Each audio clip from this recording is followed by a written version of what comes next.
There's a spiritual message here. Trust me.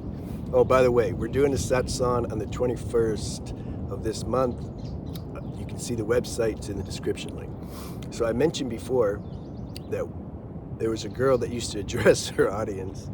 She'd say, hello, my, beautiful unicorns. And then the comments, hey, pink unicorn, hello, blue unicorn.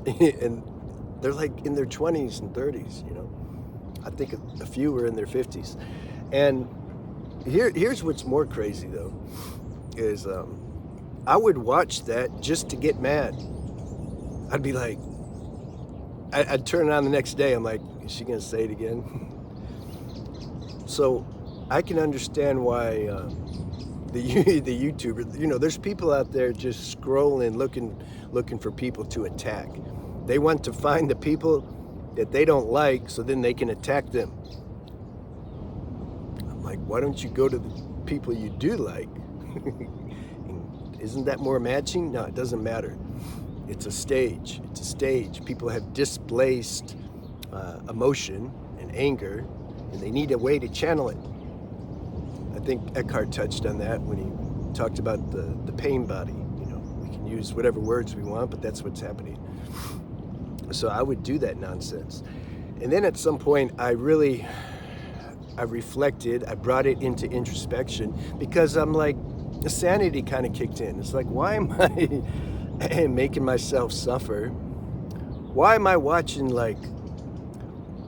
something that I shouldn't be watching?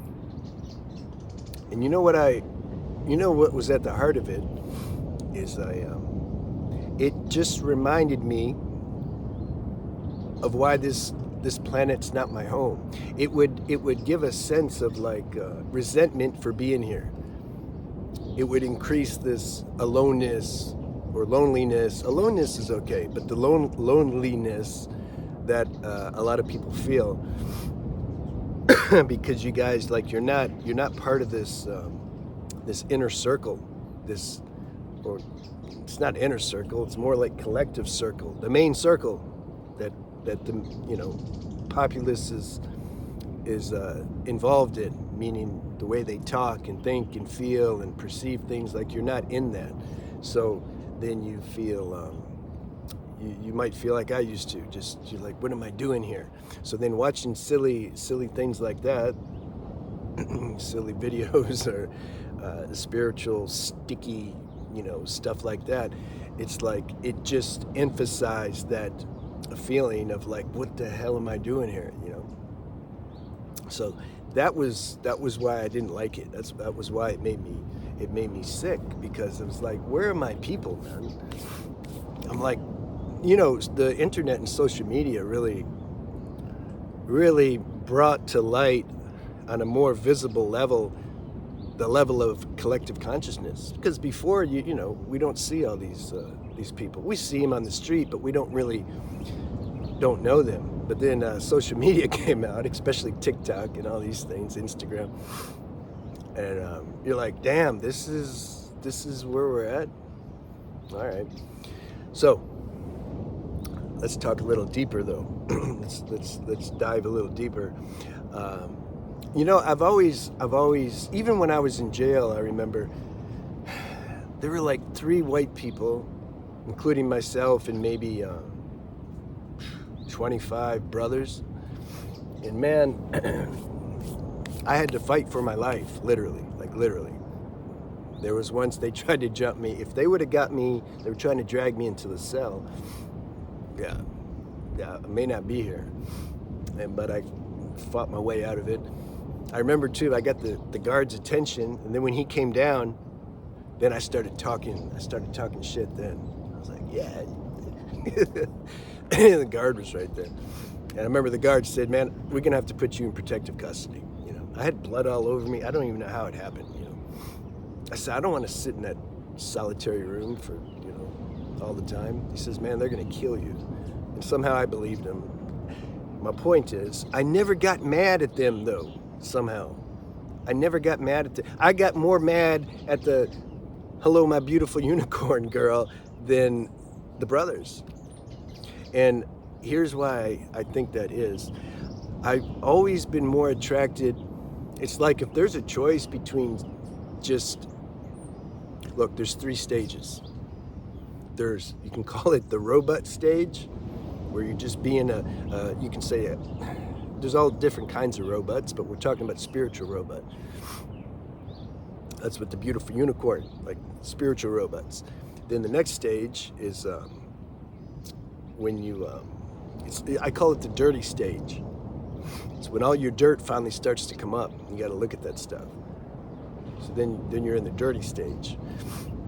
And then the next stage you can say is the transcendent stage. The dirty stage makes you suffer at a certain point after a while, and you're like, man, I need to transcend this. But you don't know what you need to transcend until you get dirty. How can you transcend the dirt if you haven't tasted the dirt? And this is my point.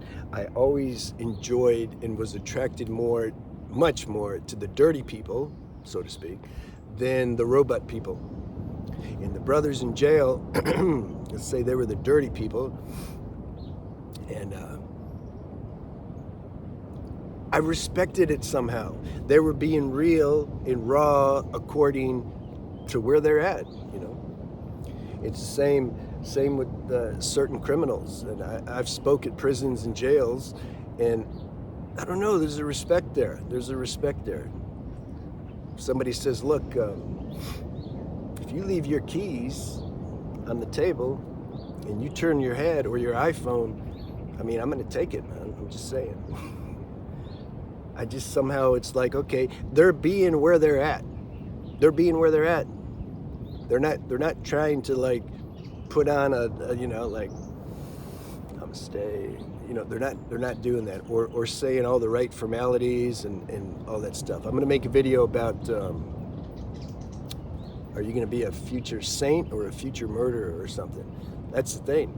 That's the thing. These people who are, you know, in the dirty stage now, they're your future saints, and they're not going to be fallen angels. They've already tasted the stage of transformation. A lot of the robots, they're going to be murderers.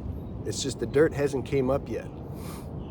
So I feel very good when I share on this level. It's not for everybody, for sure, because the mind can't understand what I'm pointing to, and I can't explain it to the mind. Mind can't understand this. Some of you get it though, and I'm talking to that very select, you know, group of people. And those are the people I like if they can come to the satsang. I'd like just, yeah, if we can just have that group. The rest I really can't help. I can't help. They think I don't know, you know, what I'm talking about anyway. So I understand that they think that. And I, you know. So these three stages are super important. The robot stage, where it's like they skip the dirty stage. The ego says, can we skip that dirty stage because it's dirty, you know? If we just go to the spiritual stage. The dirty stage is so important. That's where it's at. That's where the transformation and everything happens when you're in the dirty stage. This is where you see all your hidden vasanas and sanskaras and karma and all that. You can't sweep it under the carpet anymore. The robot, you know, they sweep it under the carpet, and they think it's not alive anymore. It's alive. It's buried alive. It's still alive. And then under the right situations, life will administer it. All of a sudden it's going to come up. I've never been able to just meditate all that away. I tried to. That's why it's like, I don't understand some of these ashrams. They're like, just have the parents put the kid in, and, you know, when they're a kid or a teenager, just stay there, and you meditate long enough, you're going to burn up all these vasanas, and then you'll be in samadhi. It doesn't work like that. It doesn't work like that. So be where you're at. Be where you're at. Sometimes people hear this wrong. They're like, so you mean when the dirt, you know, just go be dirty? Go hurt people, go do, you know. And to that, all I can say is, obviously that's not what I'm saying. Intuitively, you have to understand what I'm saying. That's all. I can't intellectually explain it. I have no desire to anyway. You be where you're at. At the same time, there's a natural tendency to try to transcend it. That's a higher level of the dirty stage. The beginning level of dirty stage are like the criminals who just want to hurt people. They just accept, like, I'm a killer, man. Stone cold killer. I like hurting people. Okay. But later you're going to suffer that, and then you're going to want to try to transcend whatever your defects of character or dark tendencies are. But then you're going to find you can't. You're like, whoa, it's just too strong. I want to go act out on these addictions and attachments and nonsense that I do, even though I know it causes me pain. I can't help it. I just can't, I can't help it. Oh man, God, help me. You see, that's an authentic prayer. You see, the mind, the will does not have the power to transcend the dirt. And you know the dirt is making you suffer, but you can't do anything about it.